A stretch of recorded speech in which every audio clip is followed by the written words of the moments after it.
It's time for Northwestern Outdoors Radio, the award-winning broadcast covering fishing, hunting, and outdoor recreation throughout the Great Northwest. Northwestern Outdoors is brought to you every week by Max Lure Company, producing a legacy of innovation since 1969, by Sportsman's Warehouse, America's premier outfitter, and by Loophole, America's optical authority. Also sponsoring the show every week is Shiloh Inn & Suites, offering affordable excellence throughout the West. Mardon Resort, the place to fish and hunt in eastern Washington, and the Wallowa County Chamber of Commerce, where nature is on display in Northeast Oregon all year long. And now, let's head into the field with your host, John Cruz. Ladies and gentlemen, we've got a special broadcast for you today on Northwestern Outdoors Radio. We're broadcasting from the 13th Annual Western Media Summit for the Theodore Roosevelt Conservation Partnership in Bozeman, Montana. With us today, tell us more about this fantastic event is Whit Fosberg, the president of the TRCP. Whit, welcome to the show and thanks for the invitation. Well, it's great to be here, and it's great to be in Montana and out of Washington, D.C.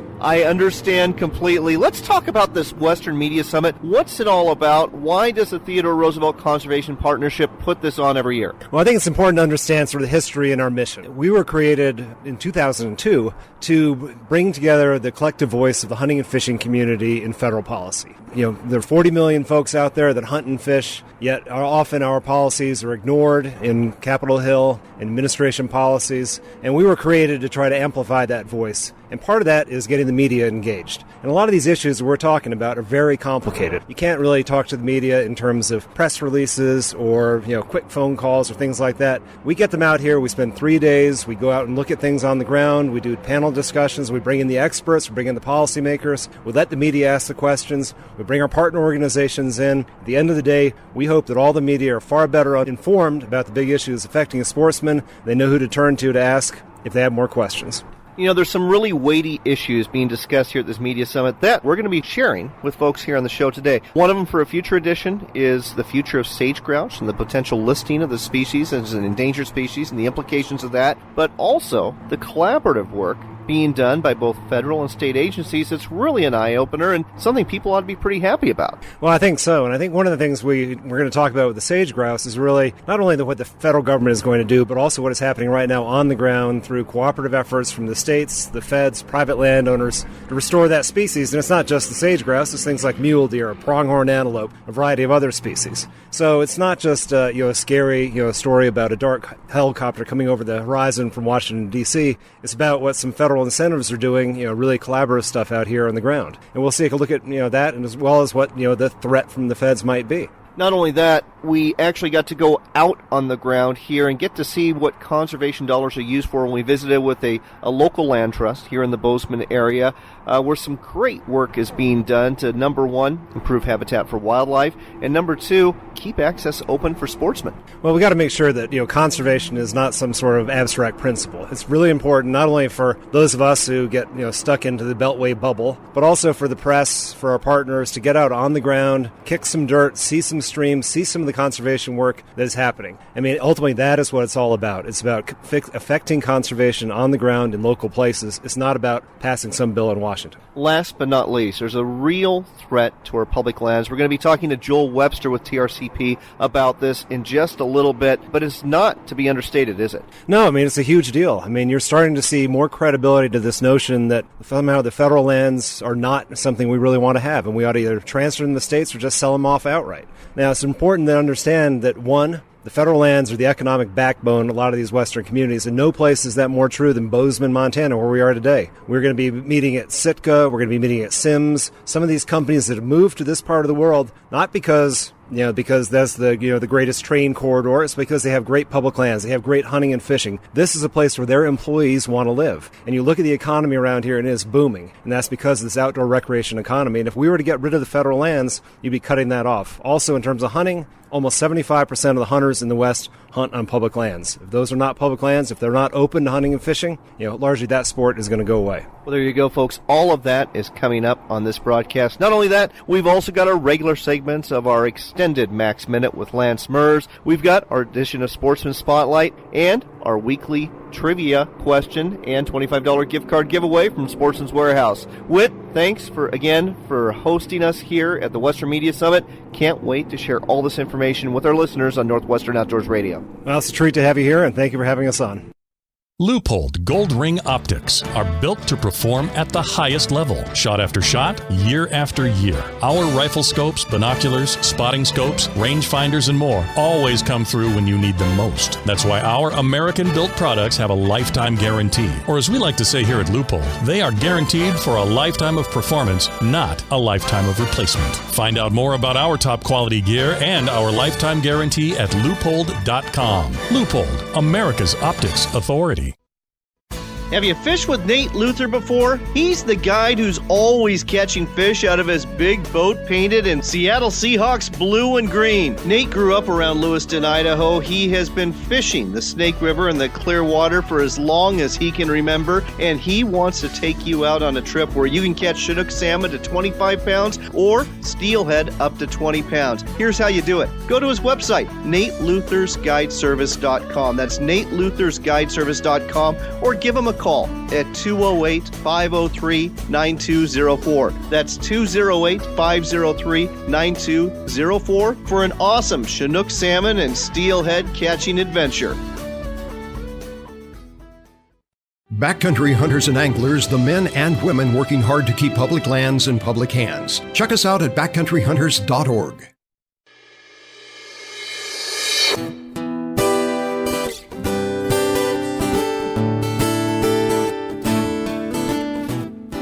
Welcome back to Northwestern Outdoors. I'm John Cruz. We're broadcasting from the Euler Ranch, just a couple miles from Manhattan, Montana, southwest Montana, and this is where some great conservation is taking place. With us here to tell us more about is Peter Brown. He's the stewardship manager for the Gallatin Valley Land Trust. Peter, welcome to the show. Thanks, John. Good to meet you today out here at the Euler Ranch. Well, let's go ahead and talk a little bit before we get into what's going on here at the Euler Ranch about the Gallatin Valley Land Trust. You are doing some great work, been doing so for about 25 years now.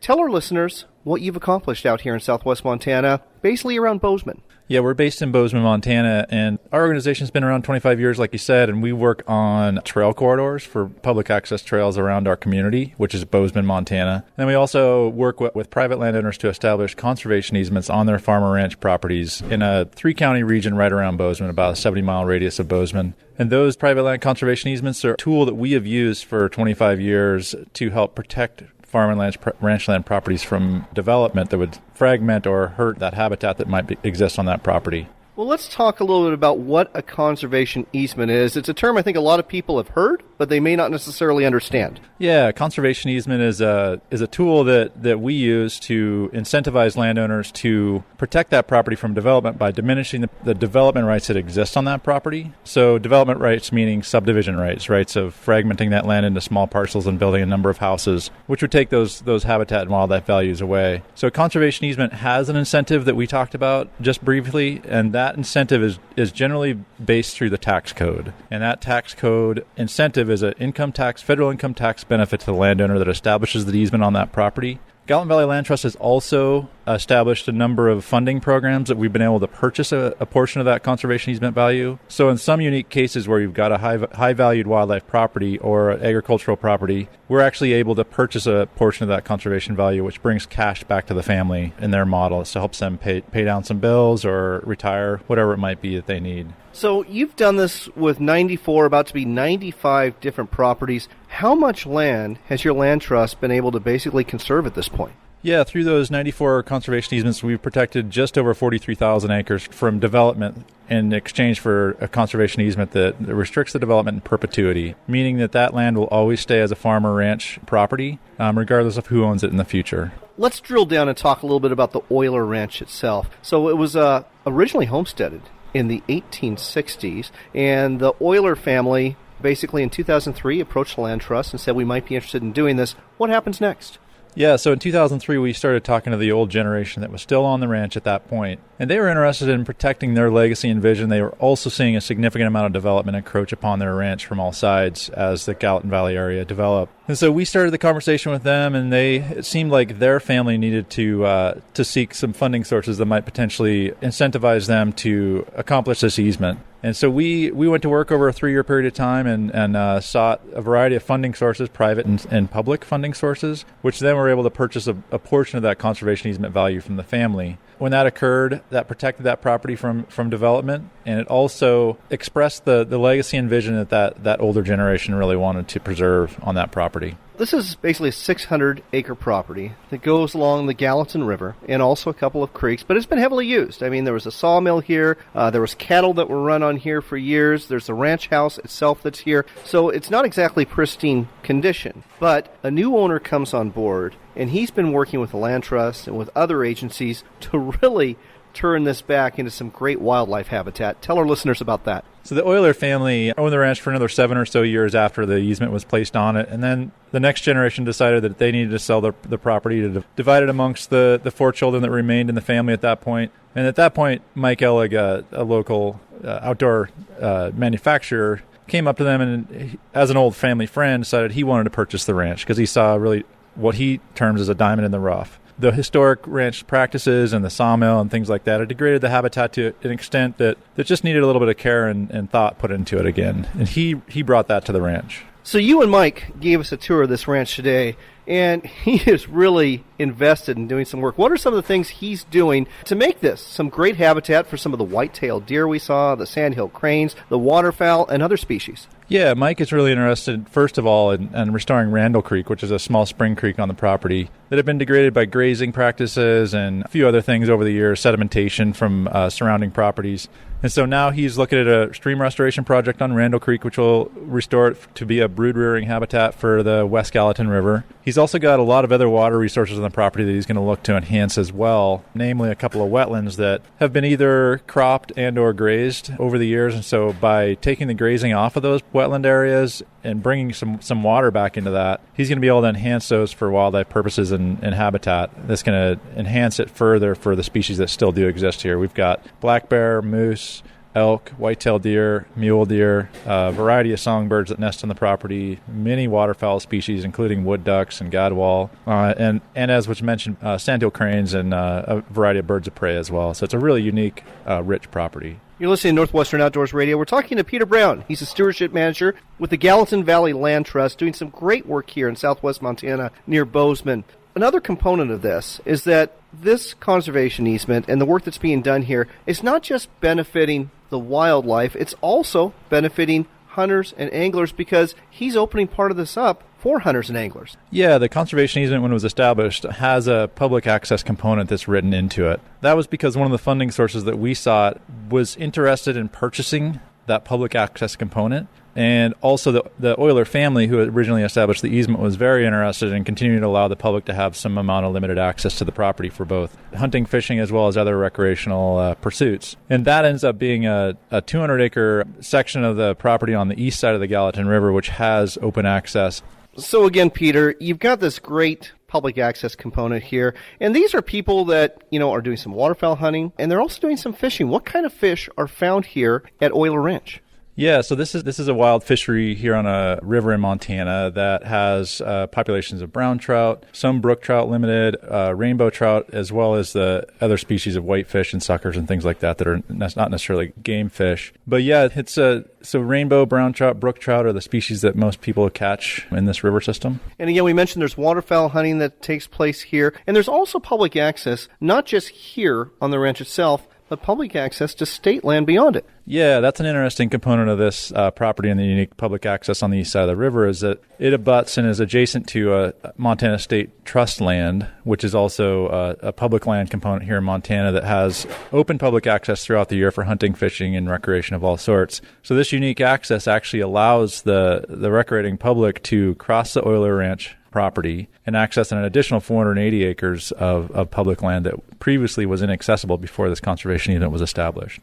Talk about a win-win. So number one, you have the 600-acre ranch that has its conservation easement and is being restored thanks to the new owner. And then number two, you have 200 acres of the ranch that's open for public access, which leads to another 480 acres of state trust land that hunters and anglers can use as well. It doesn't get much better than this. We got to wrap up here, but before we go, 43,000 acres conserved, 80-plus miles of trails for people to recreate on. You guys deserve a great pat on the back. Is there a place where people can find out more about what you're doing? Yeah, we have a website at gvlt.org. Great website. You can find all of the information relevant to our land trust as well as the work that we do on that website. That's gvlt.org. gvlt.org is the website for the Gallatin Valley Land Trust, doing some great work here in southwest Montana to conserve habitat and also to help people enjoy outdoor recreation. Peter, thanks for telling us all about it on Northwestern Outdoors Radio. Thanks, John. Great to meet with you and talk to you today.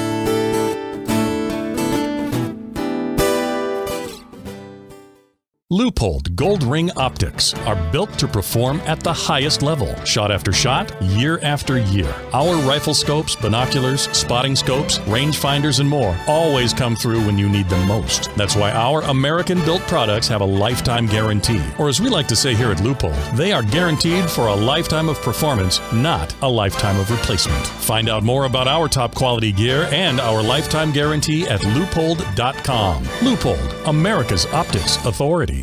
The road is calling you to experience one of Oregon's 7 wonders, the Wallowas. So grab your hiking boots and camera and capture the beauty and grandeur of Northeast Oregon's Wallowa County. Experience nature like never before when you saddle up and ride into the eagle-capped wilderness, hike the trails of the Wallowas, hear the wind rush through the bunch grass and view the wildlife of the Zumwalt Prairie, or ride the churning waters of the wild and scenic Wallowa, Snake, and Grand Ronde rivers. This summer, take the road that leads to wonders. It begins at WallowaCountyChamber.com. Backcountry hunters and anglers, the men and women working hard to keep public lands in public hands. Check us out at backcountryhunters.org. We're back with John Cruz on Northwestern Outdoors Radio. It's time for another Max Minute. Fish on!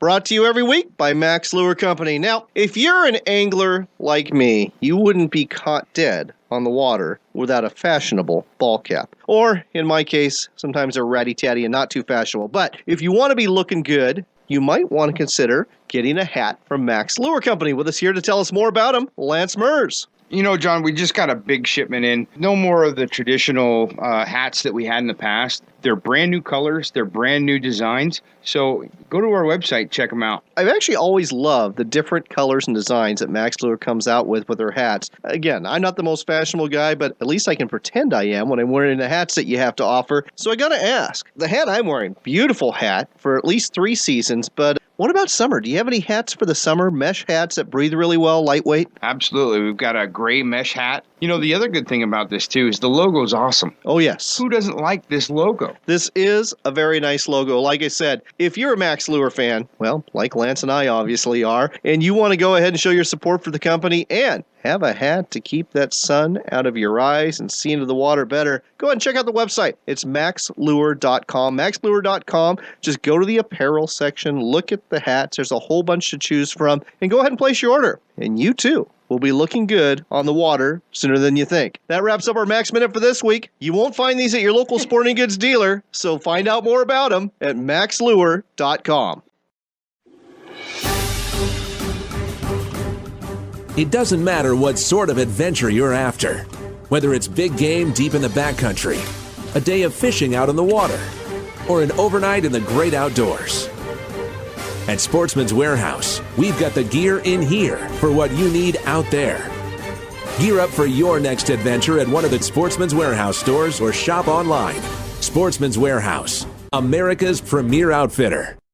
Hey, we're talking to Lance Mers today with Max Lure Company about a brand new lure that's just slaying the trout out there on area lakes. It's the Smile Blade Spin Drift Trout Lure from Max Lure Company. Lance, what makes this lure so special? Well, we've got our Max Lure patented Smile Blade, our high UV components, and the Spin Drift hook, which gives it a great corkscrew action in the water. There you go, folks. All 3 components help you catch more fish. The Smile Blade Spin Drift Trout Lure, only from Max Lure Company. Planning to head outdoors today? The National Shooting Sports Foundation reminds you to check the fire danger levels in your area. Whether target shooting, camping, or even parking a car with a hot exhaust, remember to take precautions. As we know, wildfires have many possible causes. Don't be one of them. Leupold Gold Ring Optics are built to perform at the highest level, shot after shot, year after year. Our rifle scopes, binoculars, spotting scopes, rangefinders, and more always come through when you need them most. That's why our American-built products have a lifetime guarantee. Or as we like to say here at Leupold, they are guaranteed for a lifetime of performance, not a lifetime of replacement. Find out more about our top quality gear and our lifetime guarantee at Leupold.com. Leupold, America's optics authority.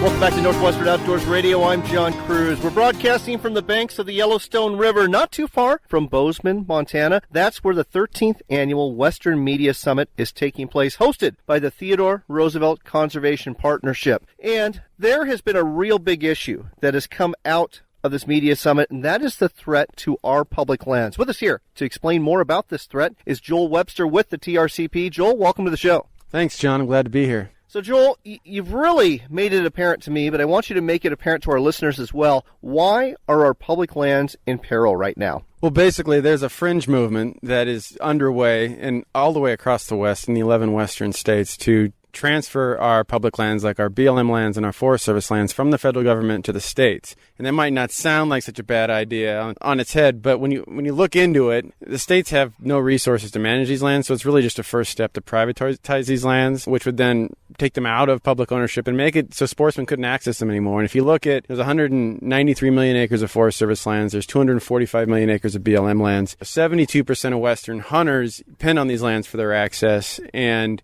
these lands are managed for multiple use. So things like fish and wildlife habitat and outdoor recreation, there was requirements that those uses be managed for. And all that's at stake right now. All that could be taken away from us. And it's really important that hunters and anglers know what's going on, but also that they speak up to stop this. Let me play devil's advocate here, because, again, on the surface, it doesn't sound like a bad idea, because I think everybody knows the Forest Service has been underfunded, BLM has been underfunded. A lot of those agencies that are tasked with maintaining and taking care of our public lands, they don't seem to be doing a very good job of it because of a lack of funds. So if we turn it over to the states, wouldn't we still have places to camp and places to hunt and places to fish, just like we do now on National Forest Service and BLM lands?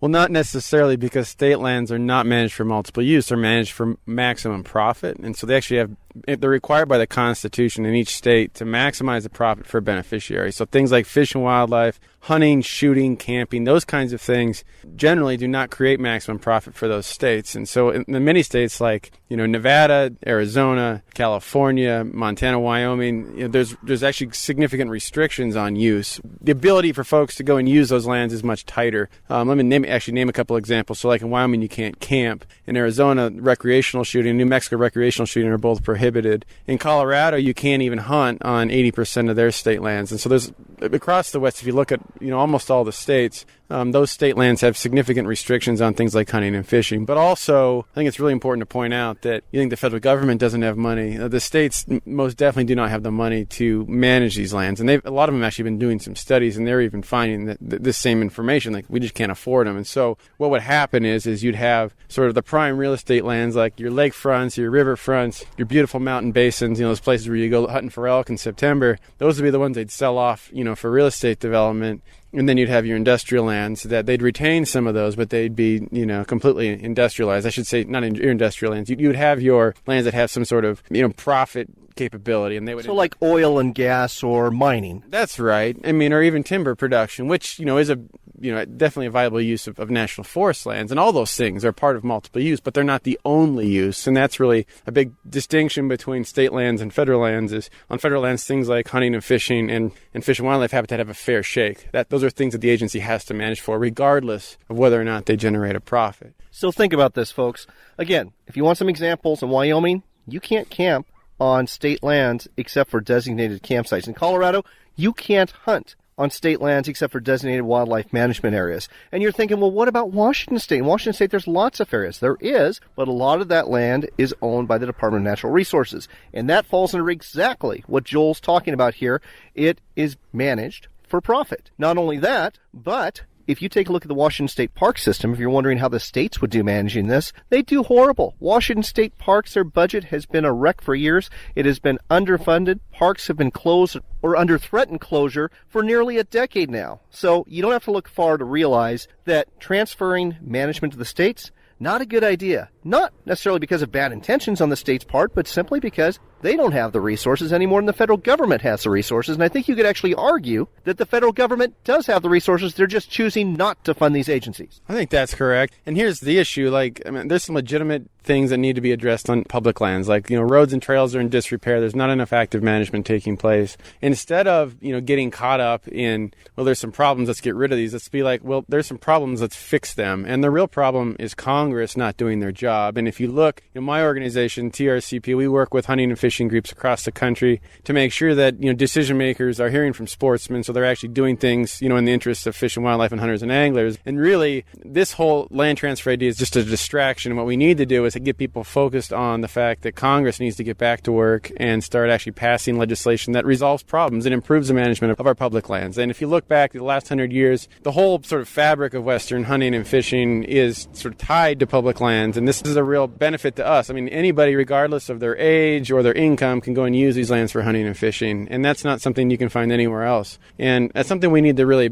protect and really sort of be willing to stand up for, and really there's no negotiation here. And I think there's a few things that, hunters and anglers can do. First off, you could go to www.sportsmansaccess.org, which is a website, and sign a petition that goes to decision makers and say, hey, first off, there's a few things that sportsmen should do. And first off, they can go to www.sportsmansaccess.org and sign a petition that goes to decision makers and says, we oppose the sale or transfer of public lands, and we want you to oppose it as well. So far, 18,000 hunters and anglers have signed that. Also, make sure that you contact your decision makers and let them know how you feel directly. And, I think it's also important that other stakeholders, whether they be county commissioners or timber industry, because Congress is not functioning, none of us are getting things passed that would benefit our respective communities and our interests. And I think we would all benefit from having a more functional Congress. Oh, amen to that. There's a reason that Congress has such an abysmally low approval rating, somewhere between 6 and 17%, depending on the day and the month, which is just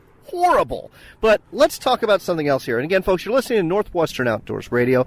I'm John Cruz. We're talking with Joel Webster with the Theodore Roosevelt Conservation Partnership about our public lands in peril, a move to transfer management of our federal lands to the states. And as you've heard, it simply is not going to work. But I've got to ask you, who's behind this movement? Who wants to do this? Is it our very own senators? It looks like it's dark money to us. It's kind of really hard to tell where some of this movement's coming from, but the only thing we've noticed, I'm based out of Montana, is we actually have people coming in from out of state, lobbyists coming in from out of state that are promoting this. A lot of this is coming out of Utah. Fortunately, in the 2015 legislative session, there were 37 bills proposed in 11 states, and a total of 6 bills passed in 4 states. And so places like Montana, Idaho, Oregon, Washington, Colorado, New Mexico, they've all rejected this in the legislature. But these folks are not done, and they're going to come back. And this is a real distraction from the real issues. And it's also really scary because if you think about the places where you go to hunt and fish, and if you're on public lands,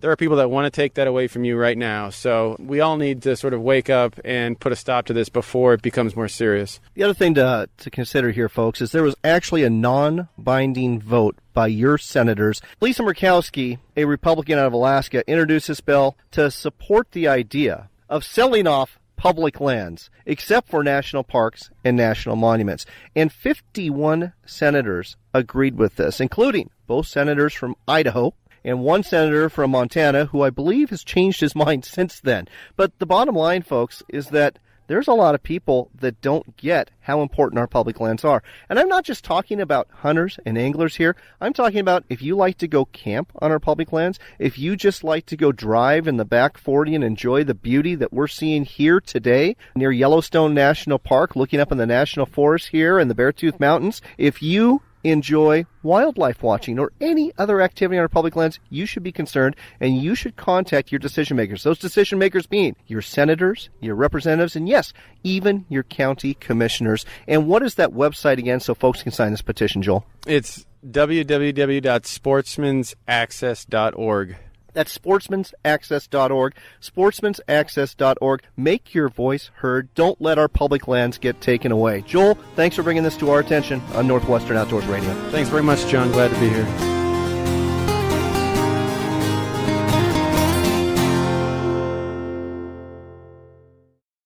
Do you want to go fishing with an actual legend? You can. His name's Ed Iman. He will take you fishing for walleye, for sturgeon, for steelhead, and smallmouth bass on the Columbia River between the Dalles Dam and McNary Dam. I'm Ed Iman, and I'd like to take you fishing on the mighty Columbia River. That's Ed Iman. Give him a call at 541-298-3753.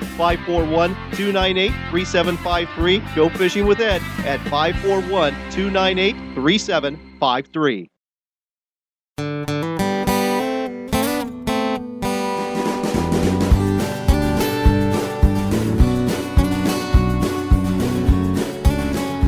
Welcome back to Northwestern Outdoors Radio. I'm John Cruz, and this portion of the show is brought to you every week by Mardon Resort at Eastern Washington's Potholes Reservoir, where walleye fishing is simply off the charts. Folks are literally bringing in limits every day. The topwater bass fishing is on fire in the morning and the evening, and if you've got kids, you've got to take them to the dock at Mardon Resort, where the pan fishing has been great. On another note, it's last call. If you want to participate in the annual Lake Poker Run and Beach Party, it's taking place August 29th. Bring your boat, head on out for the poker run. It's going to be a ton of fun, lots of activities, lots of laughs, lots of fun. And in the evening, whether you have a boat or not, you can take part in the beach party. There's going to be music and lots of fun activities. Find out more at mardonresort.com. That's mardonresort.com, where the fish bite, but we don't. Next on Northwestern Outdoors Radio, we've got a field report from the banks of the Yellowstone River in southwest Montana. We're talking to Willie Self. He is a guide, and I'll tell you what, from personal experience, I can tell you, not only a great guide, but a great teacher who's been schooling me on fly fishing today. Willie, welcome to the show.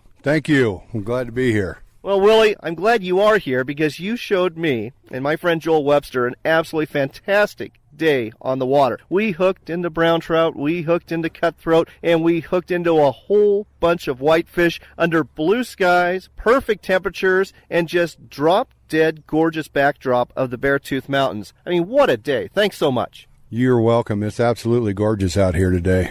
One of those perfect days on the Yellowstone. What I'd like to talk about, you've been fishing this river and other rivers here in western Montana for like 40 years now, and I guess what I want to talk about a little bit today is some recommendations for people on how to do it. So I guess we're going to have to start off with, when it comes to the Yellowstone River, what section do you like to fish during the summer months? And we're going to be talking basically August, September for our listeners' time frame. Right now, I like to fish up in the valley, into the Paradise Valley along the Zorka Beartooth Mountains, mainly for the scenery, the fishing, all the way around with the eagles flying around and ospreys. It is used a little bit, but there's plenty of fish here to do that. The lower ends of the river is not as scenic, but the fishing is good. And let's talk about the fish that you find in here. I mentioned some of the species, but how big do these fish get?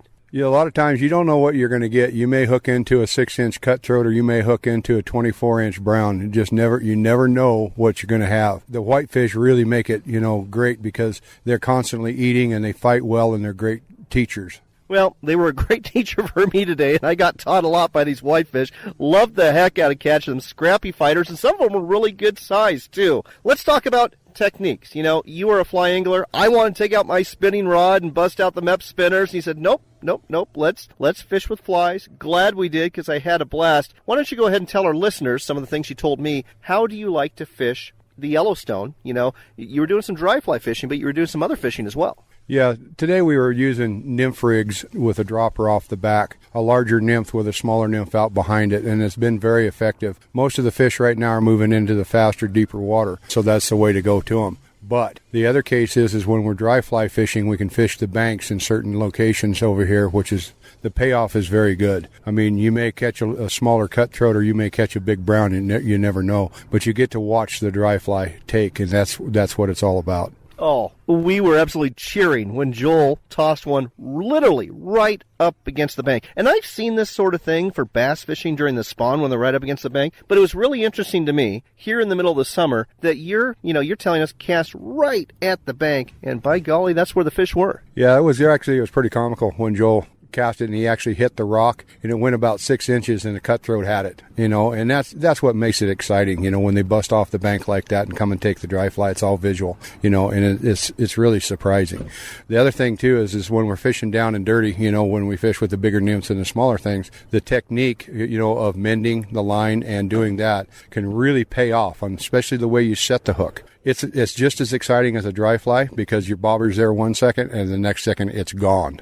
Oh, it was an absolute hoot. And folks, I got to share a lesson that Willie shared with me today. I've always gone straight up on a hook set. Sometimes I'll even go upstream on a hook set. But you had me going downstream, and by God, that worked.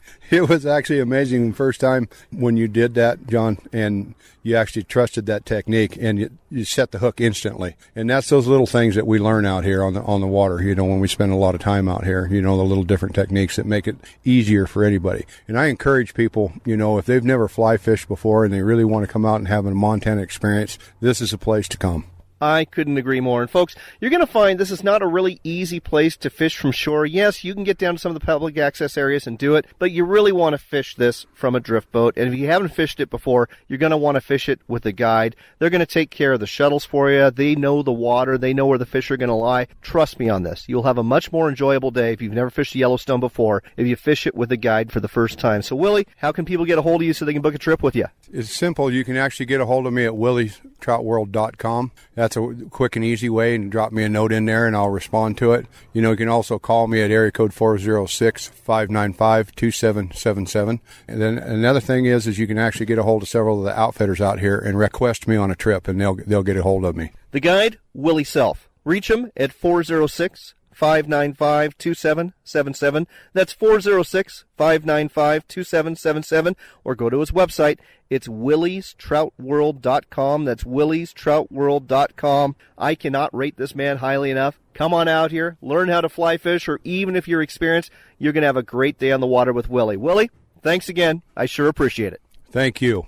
Up next, it's time for Sportsman Spotlight with David Sparks. Sportsman Spotlight is brought to you by the Northwest Ag Information Network and sponsored by Nate Luther's Guide Service. If you want to catch sturgeon, bass, salmon, or steelhead on the Snake River south of Lewiston, you've got to book a trip with Nate. I did, had a ball, you will too. Find out more at nateluthersguideservice.com. Why you should consider fishing the Queen Charlotte Islands in British Columbia. David Sparks with Sportsman Spotlight. I was at a local sportsman show the other day and had a great conversation with Jim Hall, the owner of Cartwright Sound Charters up in the Queen Charlotte Islands in beautiful British Columbia. The wonderful thing about our fishery is Canada has a wonderful management of their fishery. A 30-pound Chinook in 1997, it was worth $97 caught in a commercial net.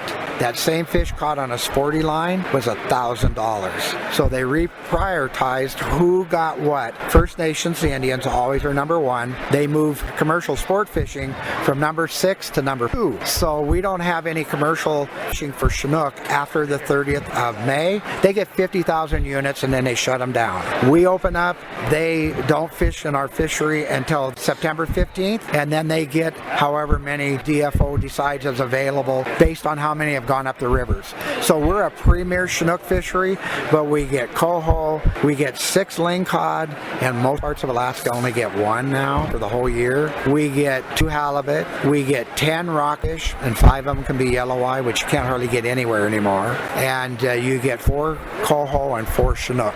Give me an idea of the size of the halibut. Our largest one that we've caught at our lodge over the years is 375 pounds. I've heard of a 460. Our lingcod are unbelievable. We get those almost up to 100 pounds. Think that's big enough? This is David Sparks for Sportsman Spotlight.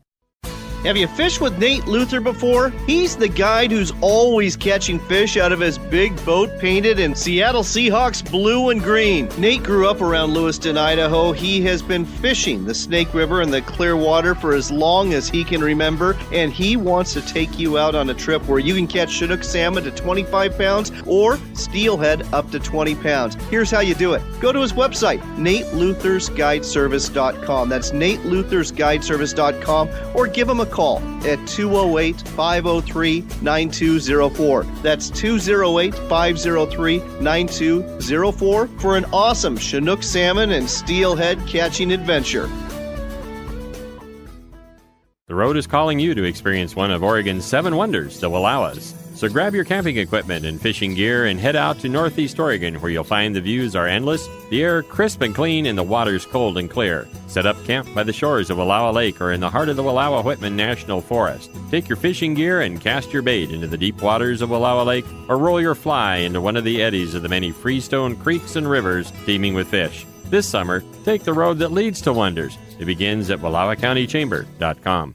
Hi, this is Mark Hemstreet, owner of Shiloh Inns. Many of our Shiloh customers have been visiting our Shiloh locations for years, and here's an example of someone who wouldn't stay anywhere else. Sometimes I go visit family, but most of the time I travel back and forth for business.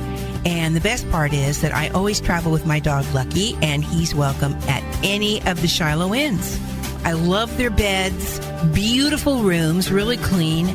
The staff go out of their way to make me feel comfortable. Man, I'm telling you, at the end of the day, do I ever enjoy that pool and the spa. Plus, free breakfast. I love Shiloh Inns. We invite all of you to try Shiloh Inns the next time you're traveling for business or pleasure. Call 1-800-222-2244 or visit our website at shilohins.com. Shiloh Inns, affordable excellence. American family-owned and proud of it. Planning to head outdoors today? The National Shooting Sports Foundation reminds you to check the fire danger levels in your area. Whether target shooting, camping, or even parking a car with a hot exhaust, remember to take precautions. As we know, wildfires have many possible causes. Don't be one of them.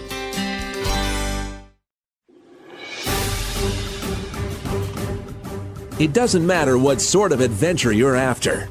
Whether it's big game deep in the backcountry, a day of fishing out on the water, or an overnight in the great outdoors. At Sportsman's Warehouse, we've got the gear in here for what you need out there. Gear up for your next adventure at one of the Sportsman's Warehouse stores or shop online. Sportsman's Warehouse, America's premier outfitter. We're back with one last cast from John Cruz on Northwestern Outdoors Radio. It's time for upcoming events and your trivia question of the week, brought to you every week by Sportsman's Warehouse. If you're a duck or goose hunter, you simply have to go to the Hillsboro Sportsman's Warehouse store between 7 a.m. to 9 p.m. today and tomorrow, Saturday and Sunday, because the annual Oregon Waterfowl Festival is taking place there this weekend. This is a big deal for waterfowl hunters, and there's going to be all sorts of seminars and activities going on there to help you bag a few more birds this season. Another event or series of events to tell you about is your chance to go pheasant hunting in Oregon, especially if you are a beginner to the sport. The Oregon Department of Fish and Wildlife is hosting workshops and hunts for women, for families, and for youth throughout the month of September. The prices range from very affordable to absolutely free. Find out more details and register now by going to the ODFW website and then going to their outdoor calendar page. And don't forget to mark your calendars for September 5th if you live near Missoula, Montana, because there's going to be a Flathead Lake fishing seminar taking place at the Sportsman's Warehouse store there between noon and 2 p.m., where you'll get the knowledge you need to tie into some of those big Mackinaw trout just in time for fall Mac days at Flathead Lake. And now, it's time for your trivia question of the week. With trout on the brain this weekend, we're going to ask you this. The brown trout grows to impressive size, but